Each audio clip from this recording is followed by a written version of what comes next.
শ্রবণ শক্তি হারানো বা বধির হয়ে যাওয়ার পেছনে অনেকগুলো কারণ থাকতে পারে। ১. পরিবারের কারো এই সমস্যা থাকলে জেনেটিক কারণে শিশু বধির হয়ে জন্মাতে পারে। ২. গর্ভাবস্থায় মা যদি সিফিলিসের মতো রোগে আক্রান্ত হন। ৩. জন্মের সময় অক্সিজেনের অভাব বা নবজাতকের মারাত্মক জন্ডিস হলে। দীর্ঘ সময় ধরে উচ্চ শব্দে গান শোনা, কলকারখানার শব্দ বা হঠাৎ করে খুব জোরে কোনো বিস্ফোরণের শব্দ কানে পৌঁছালে কানের পর্দা বা ভেতরের নার্ভ ক্ষতিগ্রস্ত হতে পারে। কানে পুঁজ হওয়া বা দীর্ঘস্থায়ী কানের সংক্রমণ, এছাড়া মেনিনজাইটিস বা মাম্পসের মতো রোগ থেকে শ্রবণ শক্তি নষ্ট হতে পারে। বয়স বাড়ার সাথে সাথে কানের ভেতরের কোষগুলো প্রাকৃতিকভাবেই দুর্বল হতে শুরু করে।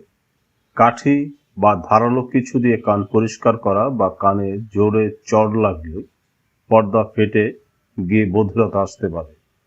কিছু শক্তিশালী অ্যান্টিবায়োটিক বা ক্যান্সারের ঔষধ কানের ভেতরে নার্ভের ক্ষতি করতে পারে। দুর্ঘটনায় মাথায় বা কানে মারাত্মক চোট লাগলে কানের সুরক্ষার কিছু পরামর্শ: খুব উচ্চ শব্দে ইয়ারফোন ব্যবহার এড়িয়ে চলুন। কানে কাঠি, মুরগির পালক বা সেফটি পিন দিয়ে খোঁচাবেন না। কানে ইনফেকশন হলে বা পানি জমে আছে মনে হলে দ্রুত বিশেষজ্ঞ চিকিৎসকের পরামর্শ নিন।